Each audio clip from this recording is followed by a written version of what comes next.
So for today's video, we're gonna switch it up from real estate. That sun is really bright. And since I'm doing the oil change on the Vette, we'll tell you a little bit about the Vette. So as we're waiting for the oil to drain, we'll do a little walk around. So it's got full exhausts. Ooh, look, you can even zoom. Oh, look, it's done draining too. So it's got Corsa mufflers and then some other, whatever, X-pipe and headers, but don't really matter. It just sounds awesome and it's loud and it's fun and it makes great noises. It's got a Haltech intake. It's got the MSD intake on it. It's got the stock throttle body. You can see there's the headers. Oh, it's got an E85 switch. So the car runs on E85, which is sweet. If you've ever ran a catless car on 93, it smells really bad. E85 actually, I kind of like the smell of it when it's not catted. Also, it's got a twin disc clutch, like the same as the ZR1, an aluminum flywheel. So I don't know if you've ever known or driven this, but on pretty much all Corvettes, manuals, mostly the Z06s and the ZR1s, that clutch fluid gets dirty like really, really fast. Mostly if you drive it how it should be driven, hard.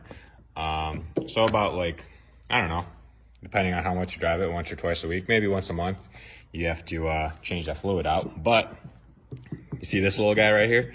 So when I had the clutch changed on it, they installed that remote bleeder. So before, what you'd have to do is you pop this out, drain all that out, or suck it out with a syringe, and then put some new stuff in there, put the cap back on, go in the car, pump it, pump it, pump it, pump it, and then come out here, do that, and keep doing it until you kind of get all the old fluid out and you get new fluid in, which is a pain in the ass. So with this remote bleeder, you pretty much still suck all that out with a syringe, put new stuff in there, and just kind of open it. It's easier if you have two people, and as you pump it, pump it, pump it, it's like doing brakes, right? So you're pretty much bleeding the clutch and getting all the fluid out. I did just get these Toyo Proxies R88Rs, and they are awesome tires.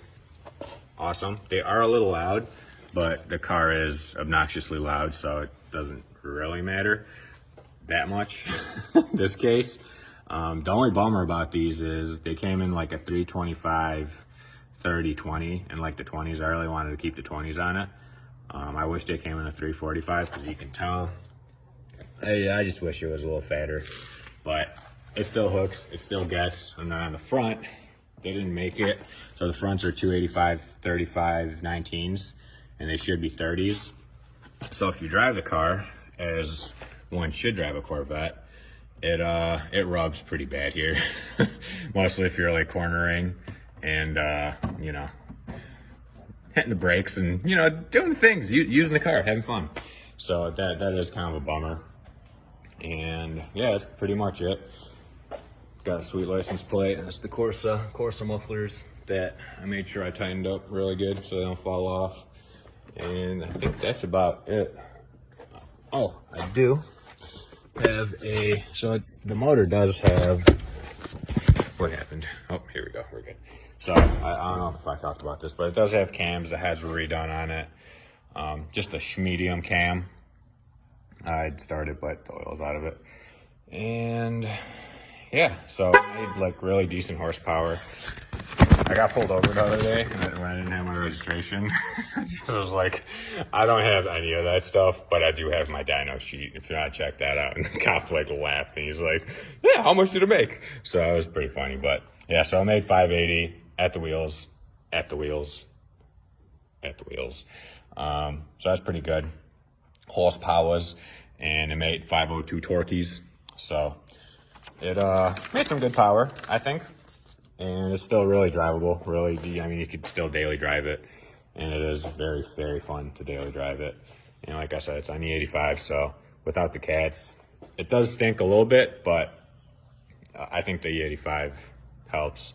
And then the cool thing about the switch is, like, if you can't find the E85 station, you can just throw in 93 and then just adjust itself. So, but yeah, that's the Vette. I guess it's got an oil catch can too.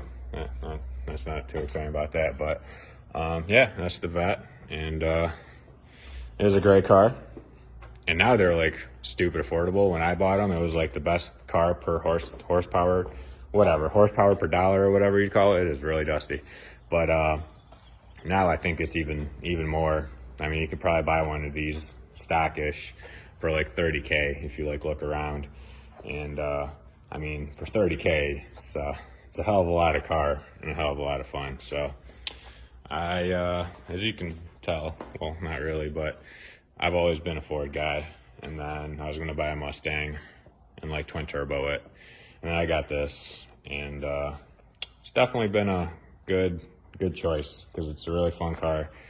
And oh, look at that. You can see the America reflection back there. Look at that. Look at that. That's actually pretty clean. So I'll end this video, but fun car. And yeah, that is the Z06 Corvette.